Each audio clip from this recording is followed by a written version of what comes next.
जय हिंद। मैं हूं उषा धारा और आप सुन रहे हैं विमेन टीवी इंडिया।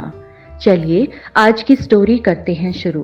जी हाँ, हरियाणा एवं पंजाब हाईकोर्ट के जज अरविंद सिंह सांगवान ने लिव इन रिलेशनशिप में रह रहे जोड़े द्वारा पुलिस सुरक्षा मांगे जाने की याचिका की सुनवाई करते हुए कहा कि जीवन साथी से तलाक लिए बिना दूसरे के साथ रहना कामुक व धोखेबाजी का जीवन जीना है।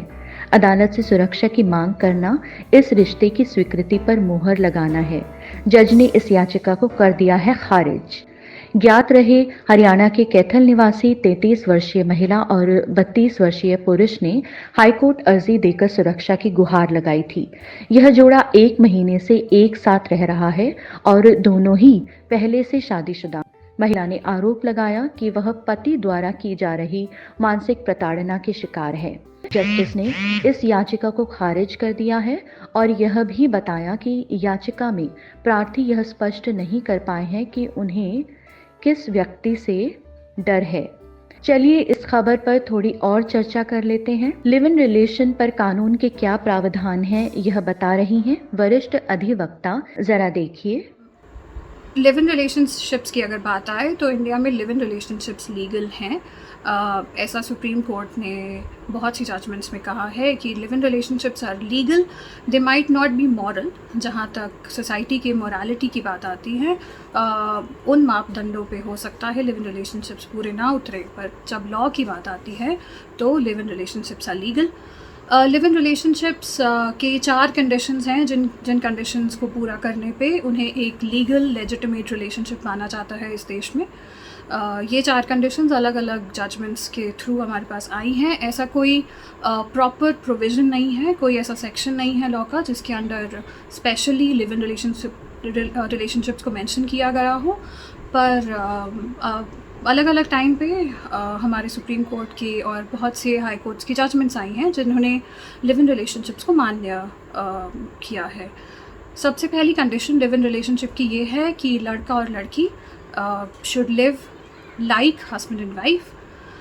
Secondly, the condition is that both of them should be unmarried at the time of the relationship. उनकी इससे पहले की कोई शादी नहीं होनी चाहिए है, और अगर है तो it should have ended in divorce. Hence, both of them are perfectly capable of getting married at this time. Thirdly, of course, the condition is of have attained majority. Attend majority का मतलब ये है कि दोनों ही शादी की उम्र के होने चाहिए लॉ के हिसाब से, जो है 18 साल लड़की के लिए और 21 साल लड़के के लिए। एंड फोर्थली, कोई भी फॉर्मल जो शादी है वो नहीं हुई होनी चाहिए और दोनों ही अपने कंसेंट से एक दूसरे के साथ रहते होने चाहिए। तो इन 4 कंडीशंस को पूरा करने पे एक लिव इन रिलेशनशिप इंडिया के लॉ के अंडर मान्य है। I would again like to say morality और लीगैलिटी 2 अलग अलग चीज़ें हैं। जो इमोरल है ज़रूरी नहीं कि वो इल्लीगल है। इस विषय पर हरियाणा की वरिष्ठ सामाजिक सलाहकार सुनीता धारीवाल जी का कहना है कि इस प्रकार के अल्प अवधि वैकल्पिक रिश्तों का अक्सर कोई भविष्य नहीं होता और यह विपरीत लिंगी आकर्षण और इमोशनल सिक्योरिटी की तलाश में पनपते हैं। आइए देखते हैं इस मामले में उनकी क्या है राय।